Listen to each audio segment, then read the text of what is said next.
Welcome to Knock Talk. I'm your host, JulieTaylor, hosting from Palmer, Alaska, broadcasting live out of Kingsland, Texas, with another episode of Women's World with Leah Michaelson from the Holy Land of Israel. Welcome back, everybody. We're excited to present our show today. Miss Leah, what are we going to be talking about today, and how are you doing? Hello, Julie. You look so great. I love your outfit. Oh, Is that maybe a hint of what we're talking about today? Yes, ma'am. So it's this evening, Purim starts actually here in Israel. It's just a very short time away. And so we're going to talk about Purim and how a young woman brought redemption. So we're going to talk about the story of Esther. And what an incredible woman she was. Yes, sounds like a good plan. I'm excited to go a little deeper than what I know already. So, yeah, each year I always ask Hashem just to show me something new that, I haven't found before. And he always takes me further into things and surprises me. And I love it. And I'm glad I'll be able to share this with all of you. That's great. So, I think what I want to do is I want to share the story of Esther. So we're going to read through Esther and we'll intersperse some things about it and the different people in it, and to show you what Esther was facing and what she was walking into. Right. So our story begins with King Ahasuerus, who reigned from India to Ethiopia, which was over 127 provinces. And in those days, he sat on his throne in Susa, and the Hebrew for that is Shushan. So you may hear Shushan at times when people are talking about Purim. So the 120 provinces were throughout Persia, which is known as Iran today. Mm-hmm. So in the third year of his reign, he gave a feast for all his officials and servants and the army of Persia and Media, and his nobles and princes, or also could be called chiefs, of the provinces were before him. And so he showed all his royal kingdom, his glory, his splendor, and the pomp of his greatness for many days, 180 days, which would be 6 months. Yeah. Imagine a feast for 6 months. Imagine how much weight we would gain. Right? We definitely probably could put on a few pounds from that, yes. Yeah. So, but King Ahasuerus, who was also known as Xerxes. So you might be familiar with that if anybody has seen the movie 300, that was Xerxes. So, and there's different commentaries about him and how he was, but he was known for his debauchery and lewdness. Mm-hmm. And he was also known as a Rasha, which means wicked.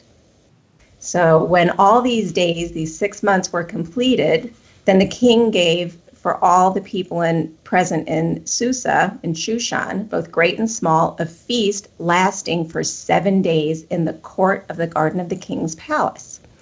So the royal wine was flowing, and think about it, in those days, wine was different than it is now. Mm-hmm. So now we just have a small percentage of alcohol, but then the percentage of alcohol in wine would have been, I want to say about 80 or 90% alcohol. Wow. Because water sources, they had to be careful because there was always a lot of dysentery, so they drank wine. So with all that, so then the king gave orders to all his staff and his palace for each man to do as he desired. So, and Queen Vashti also gave a feast for the women in the palace that belonged to King Ahasuerus. And so that was separate from what the king was doing. Vashti had her different rooms where she had the feasts. So on the 7th day of that feast, when the king's heart was merry with wine, which I think we all would have been a bit merry with wine at that time. So he commanded his 7 eunuchs who served in his presence to bring Queen Vashti before the king with her royal crown, in order to show the peoples and princes her beauty, for she was very lovely to look at. But Queen Vashti refused. at the king's command, which was delivered by his eunuchs. And so the king became enraged, and anger burned within him. So let's look at this for a moment. So I always wondered, okay, so Vashti was commanded to come with her crown. But only her crown. So she actually was supposed to come and parade naked before the people and citizens, and she refused. So why do you think she refused? So I always thought, well, gee, was it a modesty thing? But not necessarily. So Rashi's commentary on this, on why Queen Vashti refused, he said because leprosy had broken out on her. She didn't refuse out of modesty, because she was just as lewd as her husband and would have attended had she not broken out with leprosy. Another opinion is that the angel Gavriel, or you'll know him as Gabriel, caused her to grow a tail so that she should refuse and be executed. Now, that doesn't mean a tail like you would see a long tail on an animal.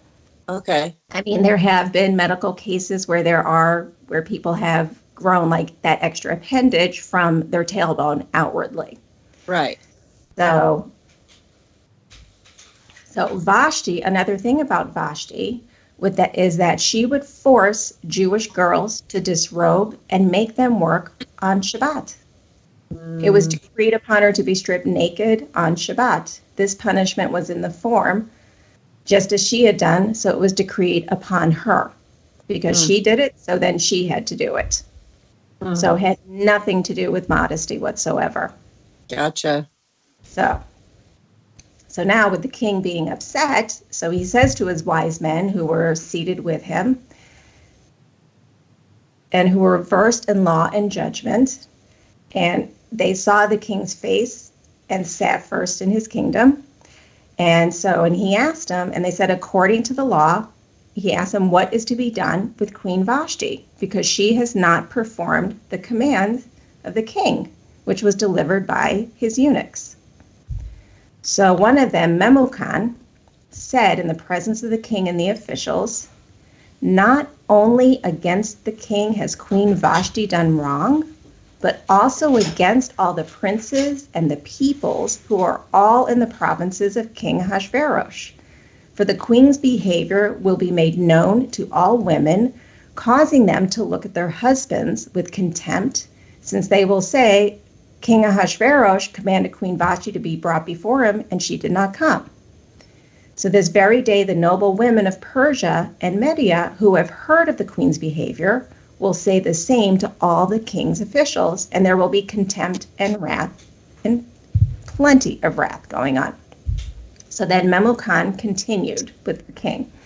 He said, if it please the king, let a royal order go out from him, and let it be written among the laws of the Persians and the Medes, so that it may not be repealed, so it wouldn't be revoked or withdrawn, that Vashti is never again to come before King Ahasuerus, and let the king give her royal position to another who is better than she.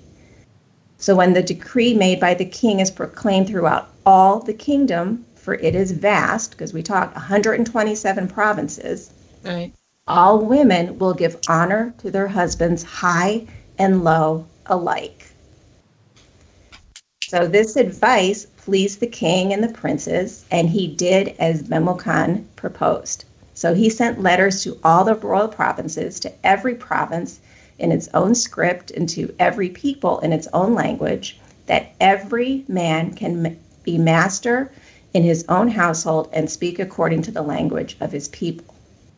So the book is silent about what became of Vashti, but there's many midrashim that interpret her punishment as execution. Okay. So she's never heard from again after this. Right. So after all this, when the king's anger had abated, he remembered Vashti and what she had done and what had been decreed against her.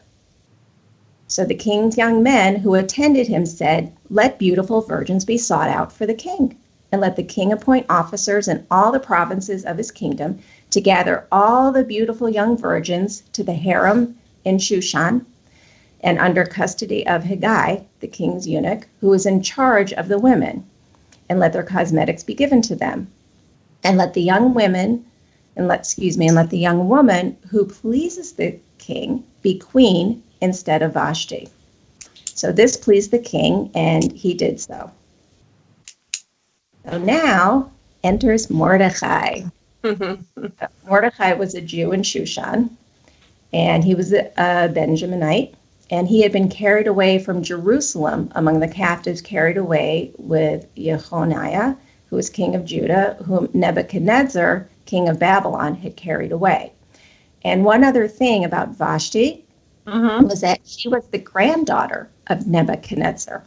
Ah, we did not know that. Finding more things out, yeah. So it kind of like passes on down. Yep. So he was bringing up Hadassah, which is Esther. Hadassah is her Hebrew name, who was the daughter of his uncle, and she did not have a mother or father. And she was a young woman who had a beautiful figure, and she was lovely to look at.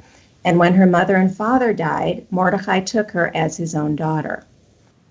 So when the king's order and his edict were proclaimed, when many young women were gathered in Shushan in custody of Hegai, Esther was also taken into the king's palace and put in custody of Hegai, who had charge of the women. So now Esther pleased him and won his favor. And in the Hebrew chesed, it can also mean loving kindness.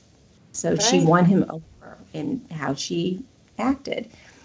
And so he quickly provided her with her cosmetics and her portion of food. And he gave her 7 chosen young women from the king's palace. And he advanced her and her young women to the best place in the harem. Now, Esther had not made known her people or her kindred, for Mordecai had commanded her not to make it known. So she kept the fact that she was Jewish hidden. Right. Now, every day Mordecai walked in front of the court of the harem to learn how Esther was and what was happening to her. Now, when the turn came for each young woman to go into the king, Ahasuerus, after being 12 months under the regulations for the women, since this was a regular period of their beautifying.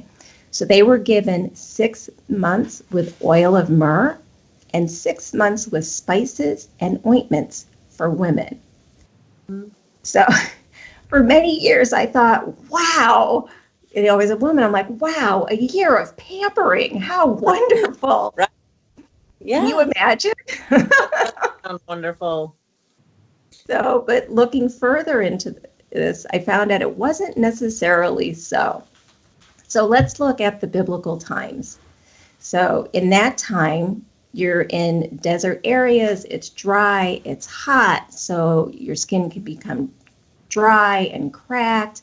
And I'll give you an example. So because living in Israel, it can be very desert. Like it can get hot. It's very, very dry. So for me, coming from Florida, where it's at least 80 to 90% humidity most of the time, to dry, that my hands have actually gotten very dry and they crack and they bleed. And so it can be very painful. Right. So even using ointments and stuff, it still is painful until it finally heals up. So if you think about this for the women, so I was looking at oil of myrrh. And so oil of myrrh, what does it do? So it facilitates the fading of unwanted blemishes on the skin. It soothes itchiness, reduces symptoms of eczema and other skin ailments.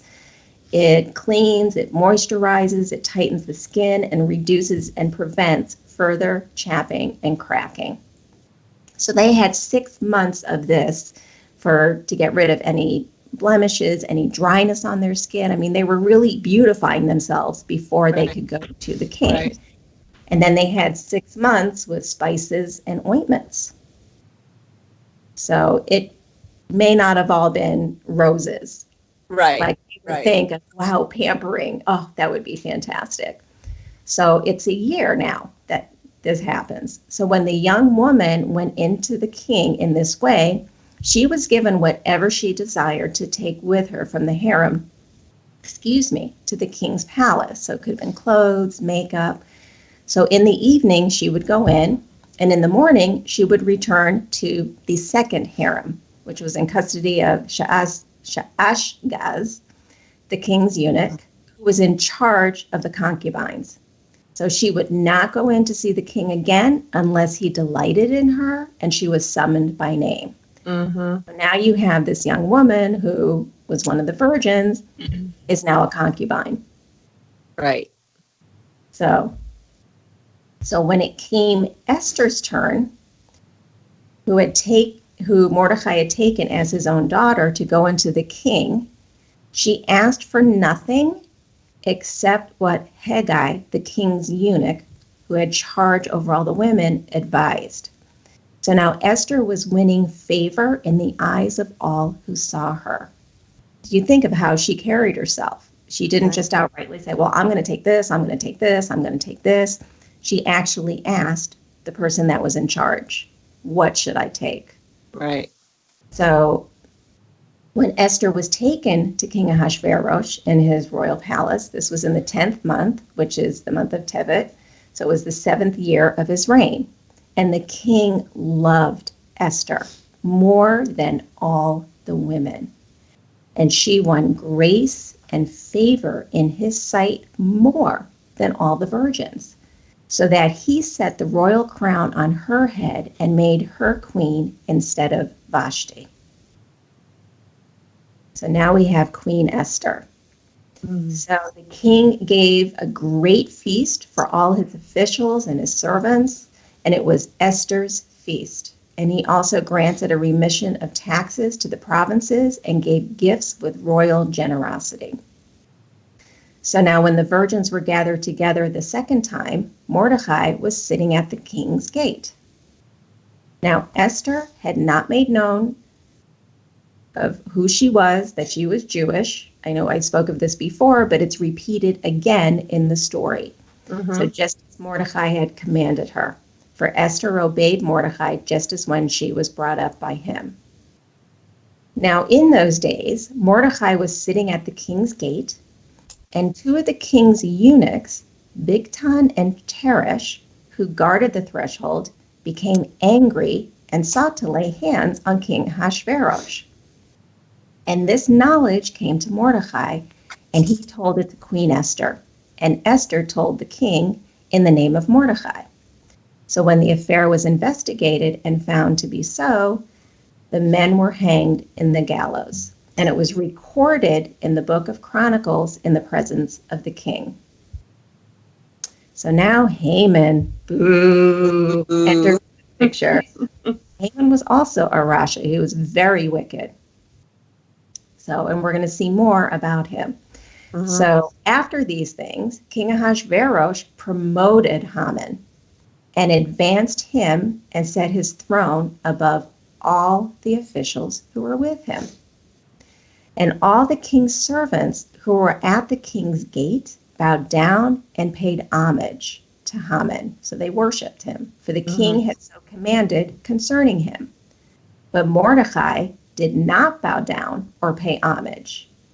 Then the king's servants who were at the king's gate said to Mordecai, "Why do you transgress the king's command?" And when they spoke to him day after day, he would not listen.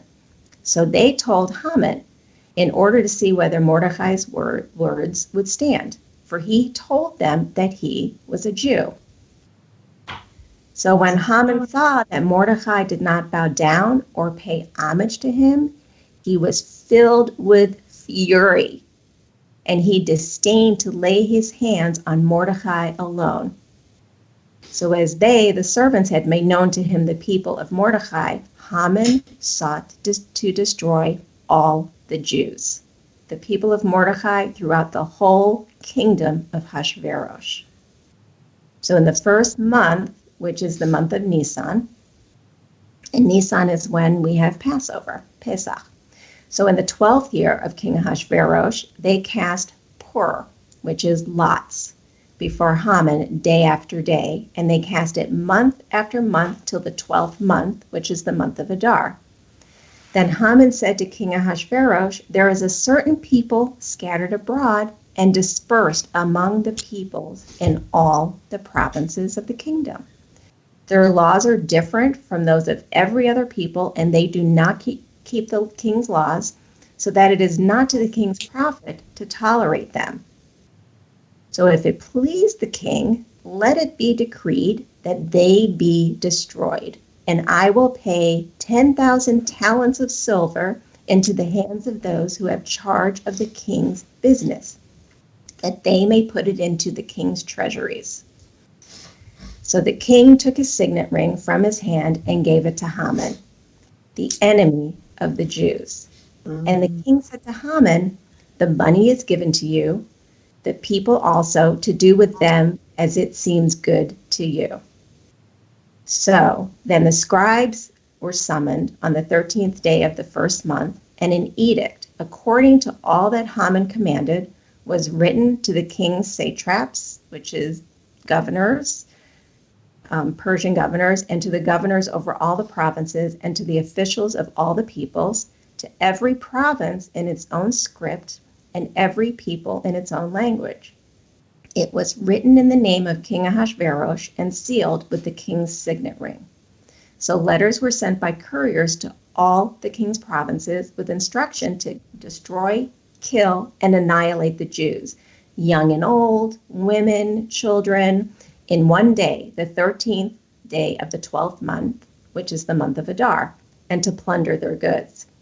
And a copy of the document was to be issued as a decree in every province by proclamation to all the peoples to be ready for that day. So these couriers went on hurriedly by order of the king, and the decree was issued in Shushan.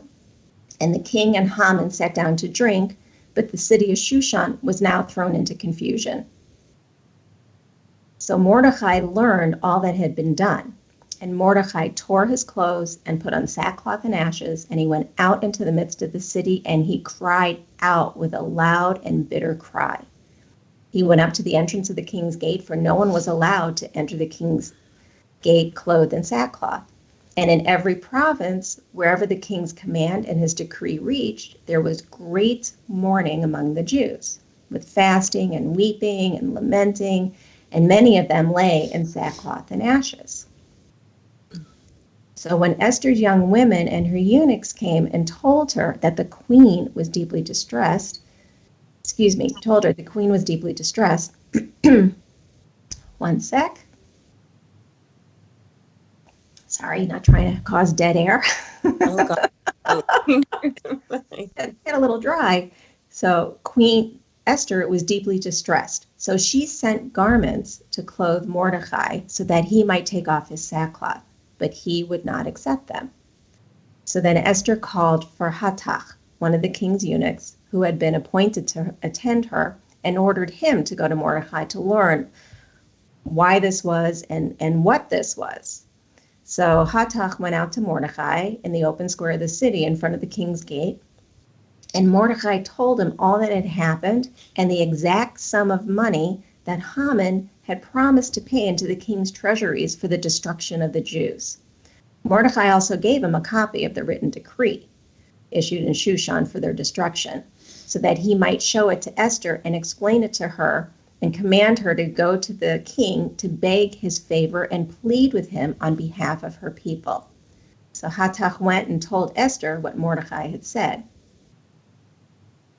So Esther, speaking to Hathach, commanded him to go to Mordecai and say, all the king's servants and the people of the king's provinces know that if any man or woman goes to the king inside the inner court without being called, there is but one law, to be put to death, except the one whom the king holds out the golden scepter so that he may live. But as for me, I haven't been called into the king these 30 days. And so they told Mordecai what Esther had said. So I can understand her response. Right. This because she could face death. Exactly. So Mordecai responded. And so Mordecai told them to tell Esther, do not think to yourself that in the king's palace you will escape any more than all the other Jews. For if you keep silent at this time, Relief and deliverance will rise for the Jews, from another place. But you and your father's house will perish. And who knows whether you have not come to the kingdom for such a time as this. So that's a lot to take in. That is. It's because we can already see what Esther was facing, what she had to walk into. And so now this, with the decree that has been made from Haman to annihilate all the Jews, and that would include the queen. Right. So Esther told him to reply to Mordecai, go, gather all the Jews to be found in Shushan, hold a fast on my behalf, and do not eat or drink for 3 days, night or day, and I and my young women will also fast as you do. Then I will go to the king, though it is against the law, and if I perish, I perish. So Mordecai went away and he did everything that Esther had ordered. So on the 3rd day, Esther put on her royal robes and stood in the inner court of the king's palace, in front of the king's quarters, while the king was sitting on his royal throne inside the throne room opposite the entrance to the palace. So when the king saw Queen Esther standing in the court, she won favor in his sight, and he held out to Esther the golden scepter that was in his hand. Then, yay, I know, right? Big relief. She stepped out. She did. Yeah. She stepped out and said, okay. She had said, Here if I perish, but I'm going to do it. Yeah. You just sometimes have to step out. Right. And so the king said to her, what is it, Queen Esther? What is your request? It shall be given to you, even to the half of my kingdom. And Esther said, if it please the king, let the king and Haman come today to a feast that I have prepared for the king. So then the king said, bring Haman quickly, so that we may do as Esther asked. So the king and Haman came to the feast that Esther had prepared. And as they were drinking wine after the feast, the king said to Esther, what is your wish? It shall be granted to you. And what is your request? Even to the half of my kingdom it shall be fulfilled. Then Esther answered, my wish and my request is this. If I have found favor in the sight of the king, and if it please the king to grant my wish and fulfill my request, let the king and Haman come to the feast that I will prepare for them, and tomorrow I will do as the king has said. So Haman now is feeling her time. Huh? She's buying her time. So it's interesting. Yeah, so I guess you could say it was stretched out because, she did this, but then she wanted to wait and come to another feast. Mm-hmm. So now, how do you think Haman was?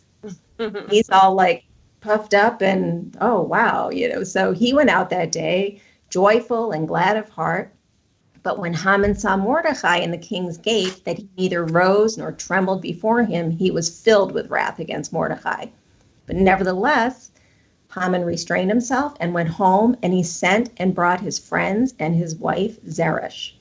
And Haman recounted to them the splendor of his riches, the number of his sons, all the promotions with which the king had honored him, and how he had advanced him above the officials and the servants of the king. And then Haman said, even Queen Esther let no one but me come with the king to the feast she prepared. And tomorrow also I am invited by her together with the king. Yet all this is worth nothing to me so long as I see Mordecai the Jew sitting at the king's gate. So then Haman's wife Zeresh says to him, along with all his friends, saying to him, let a gallows. And in the morning, tell the king to have Mordecai hanged on it. Then go joyfully with the king to the feast. So this idea pleased Haman, and he had the gallows made. Now on that night, the king couldn't sleep, and he gave orders to bring the book of memorable deeds. Now we heard about the book of memorable deeds earlier, the Chronicles, earlier in our story. Right. And they were read before the king. And it was found written how Mordecai had told about Bigtana and Teresh, two of the king's eunuchs who guarded the threshold and who had sought to lay hands on King Ahasuerus. And the king said, "What honor or distinction has been bestowed on Mordecai for this?" The king's young men who attended him said, "Nothing has been done for him." So the king says, "Who's in the court?" Now Haman had just entered the outer court of the king's palace to speak to the king about having Mordecai hanged on the gallows that he had prepared for him.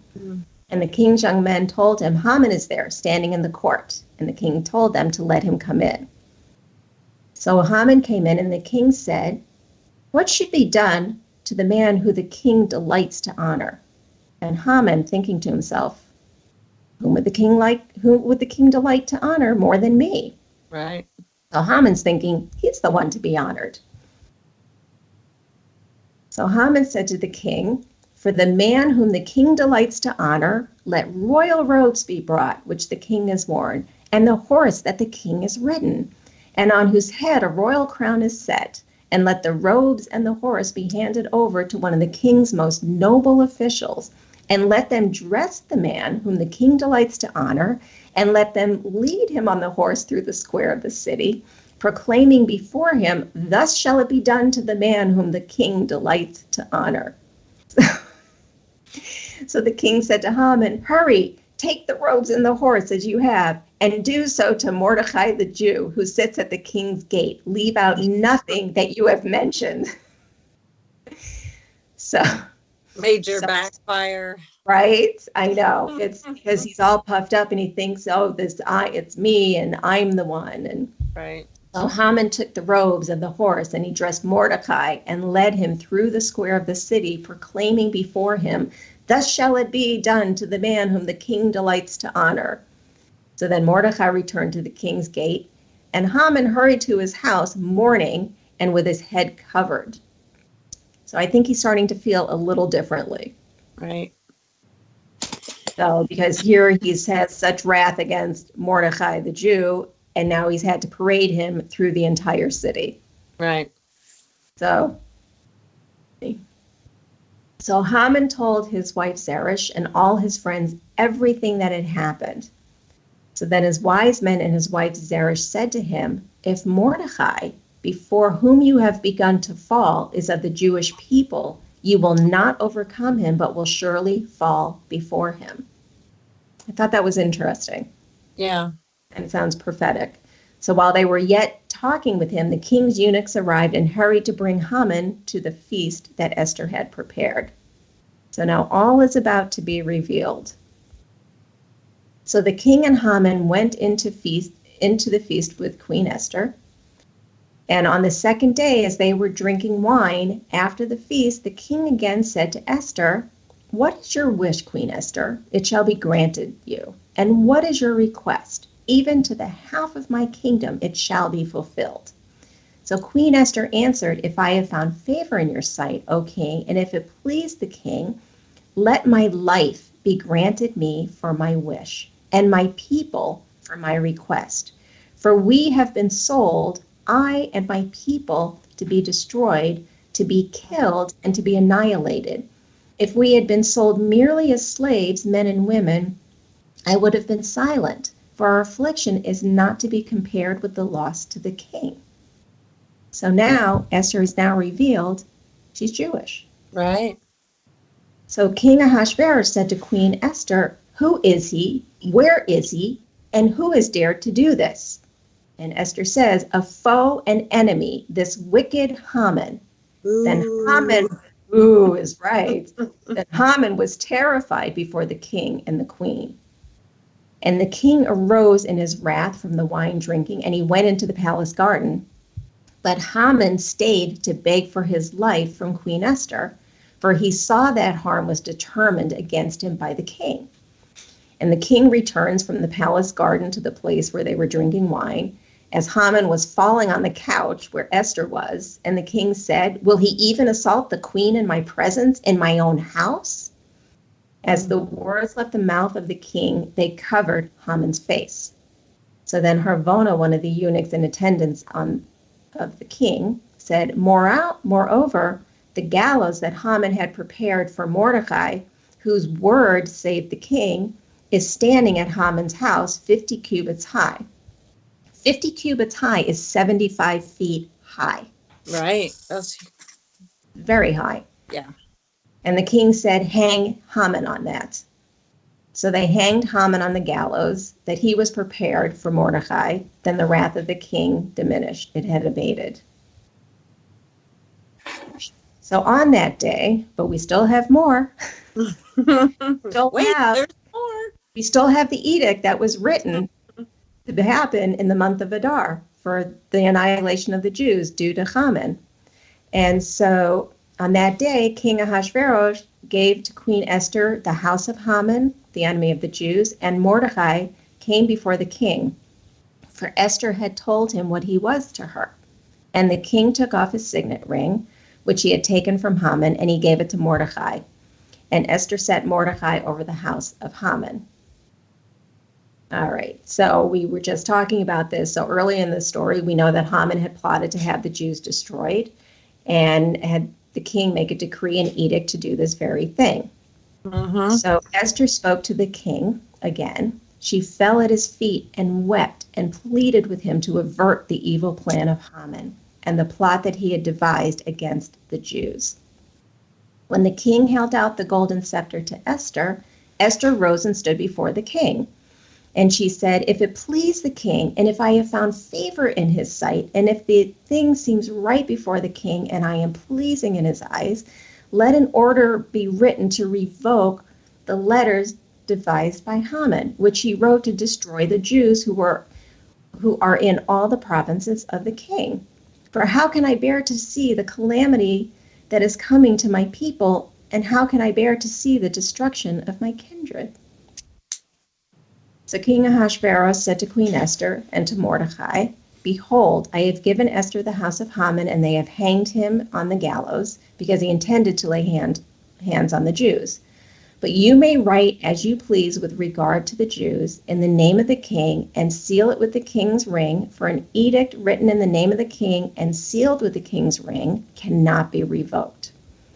So the king's scribes were summoned at that time in the 3rd month, which is the month of Sivan, on the 23rd day, and an edict was written according to all that Mordecai commanded concerning the Jews, to the satraps, the Persian governors, and the governors and the officials of the provinces from India to Ethiopia, 127 provinces, to each province in its own script, and to each people in its own language, and also to the Jews in their script and their language. And he wrote in the name of King Ahasuerus and sealed it with the king's signet ring.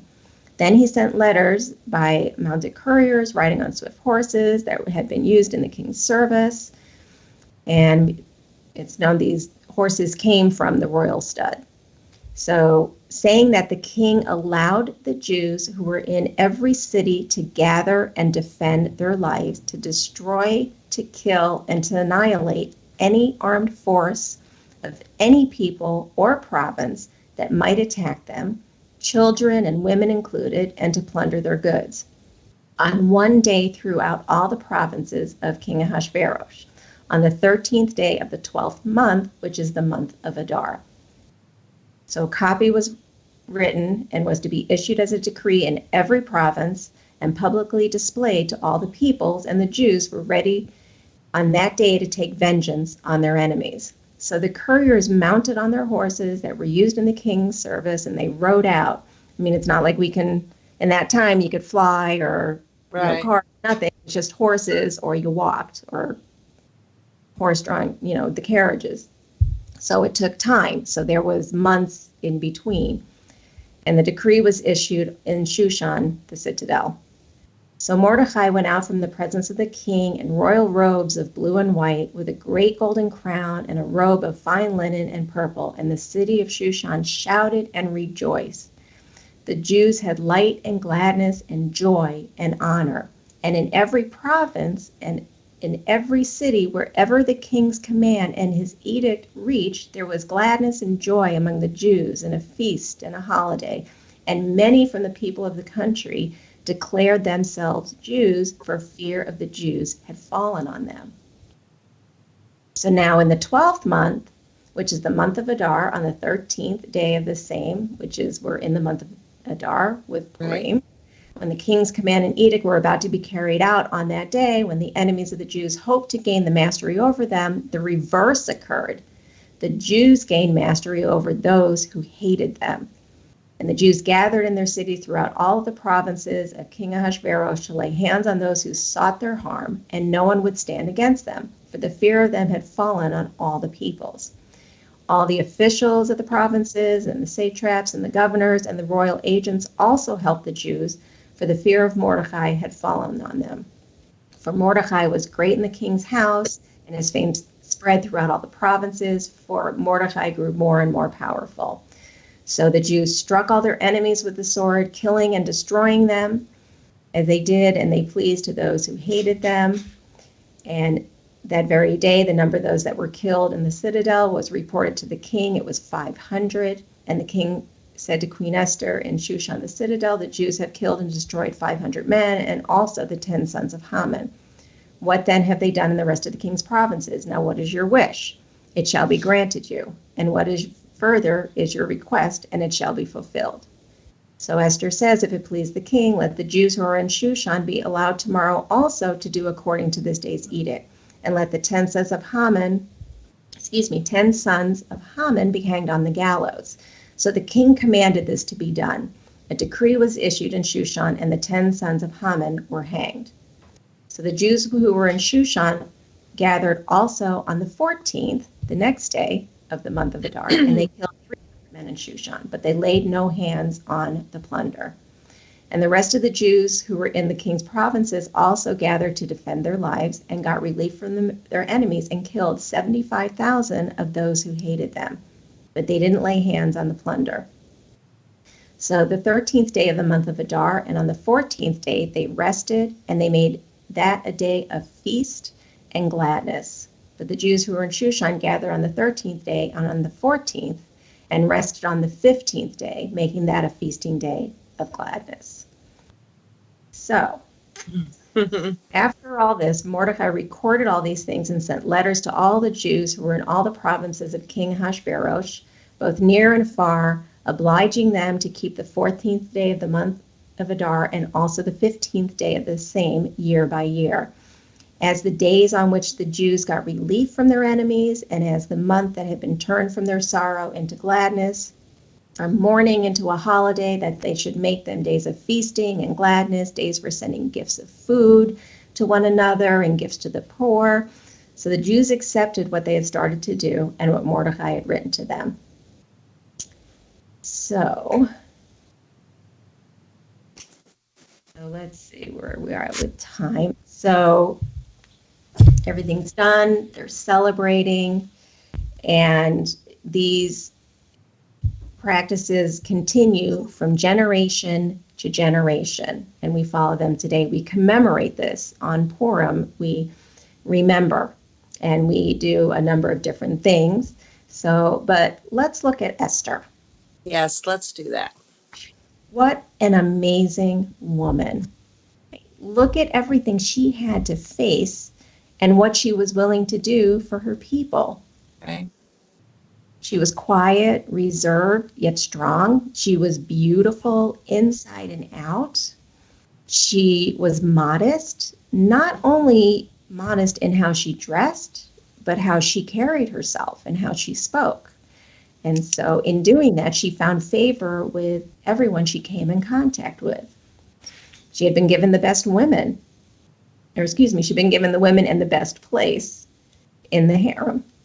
She won the king over in how she acted, and he loved her. And she wasn't manipulative. She received wise counsel. She listened to her uncle, to Mordecai, but she also sought counsel from Haggai when it was time for her to go to the king. She hid her identity upon becoming queen of Persia, and she had a choice to make. And so she could have either spoken up or remained quiet. And she knew, as we had spoken, what it would mean to go to the king without being summoned. Right. Yet she stepped out into that. She spoke up because she said, all right, I'm going to do it, because if I perish, then I perish. And so for us, there are times when we need to speak up about something. There's a saying in Judaism, it's in the Talmud, and it says, whoever destroys a soul, it is considered as if he destroyed an entire world. And whoever saves a life, it is considered as if he saved an entire world.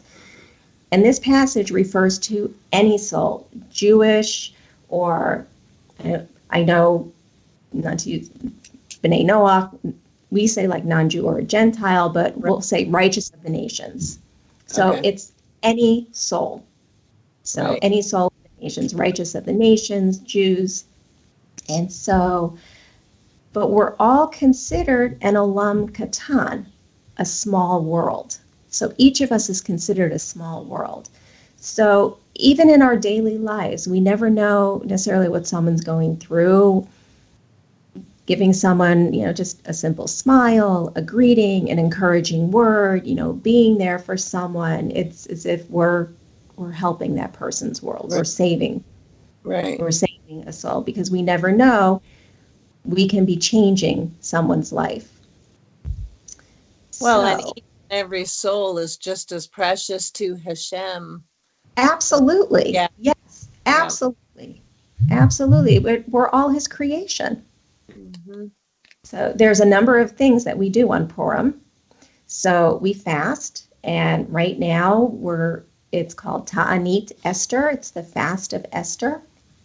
So it's commemorating the fasting of our ancestors when they were called to fast. So we don't fast for the 3 days. We fast from sunrise to sunset. So we'll actually end our fast after the reading of the Megillah. Okay. So Megillat Esther, and so which we're obligated to hear the reading of the Megillah. The Shulchan Aruch actually talks about that we are to hear the reading of the Megillah once at night and again the next day, because publicizing the miracle that took place. And were you going to say something? I said no. That sounds nice. Is there special foods you eat on Purim? There are, and so which I'll bring up with Mishloach Manot. So one of the things that we do, because we do have a feast, and it's usually with meat on Purim, and there are different things. It can vary from different households in what you have. It's just you're having a feast, and we're actually supposed to drink until we can no longer distinguish between saying Mordechai's name and Haman's name.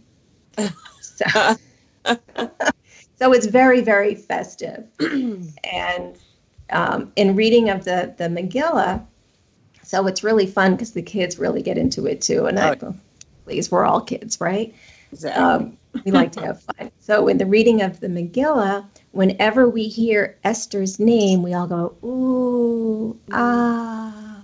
And Mordechai's name, we're like, yay, with Mordechai. And of course, Haman, it's boo. And we have these little things called groggers that we spin around. I don't have one here, but it makes a lot of noise. Yeah. And we just noise and boo to Haman because he was very, very wicked. Right. So we give what's called Mishloach Manot, which means sending of portions. So it's gifts. So for instance, I'll just give you an example. Can you see the bag? So this is just like a little gift bag, and it says Purim Sameach. So a happy Purim. And it could be different things. So we'll do like a little bottle of juice and different treats. Got my treats over here, which hasn't been easy when fasting. No, I don't. So I mean, just like little things of chips, and for ours we have like some little wafer cookies, and then we make some things as well. So we have my husband made little banana bread loaves. Okay, you're making me hungry now. And so we have what's called hamantaschen. Now, hamantaschen, it's a triangular shaped pastry. So this is hamantaschen. We made these today. These are actually chocolate filled. Oh, nice. And so these were actually to resemble Haman's hats or his ears. Interesting. Yeah. So I was like, that would be some very pretty, interesting ears, right? So, and we also give tzedakah. Very important to give out to the poor. And I don't know if you wanted to talk about that as far as Tanakh talk with that. Yes, I do. I do. So as you think about places that you can support, we definitely encourage you, if you're enjoying our shows and the other shows that William has worked so hard on, please donate to Tanakh Talk. There is a link at the bottom of the page, I believe, or you can go to the Facebook page and find out how you can donate. It would be fantastic to see William be able to keep these shows going and add more shows. 5 days a week would be incredible. So if you are being blessed by these shows, please consider giving a little donation. And all of it goes to running the studio and bringing these fabulous shows with all these different beautiful speakers. So that's my little for today. Beautiful. Beautifully said. Yes, absolutely. Please, I encourage all of you to give to Tanakh Talk, especially at this time of Purim. Yes. So, and I would also Go ahead. I would also like to say that, ladies, if you have any questions or if there are topics you want to hear about, please send Julie or I an email. Or, you just want to talk about something, please contact us. Yes. And so we won't have a show in 2 weeks. So William and his family are going to go have a nice vacation, and may Hashem just bless them. But we will be back in a couple of weeks. And we'll be back on March 22nd for all of you guys viewers. So, all right. Well, it looks and we're going to start talking about Passover, Pesach, because we'll be a couple of weeks away from Passover. Sounds like a plan. All right, you guys, have a great week. We'll see you back in 2 weeks. And Miss Leah, have a happy Purim. Thank you, Julie. Right. Bye, everyone. Thanks so much. Shalom. Shalom.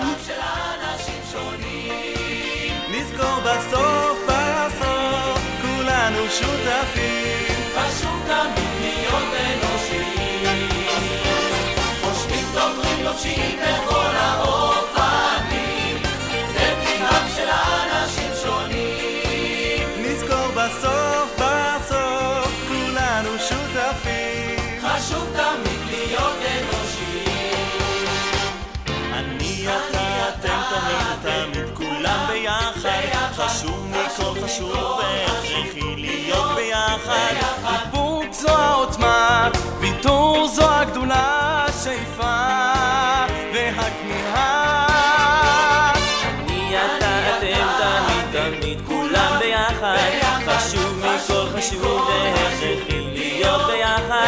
איפוק זו העוצמה, ויתור זו הגדולה, שאיפה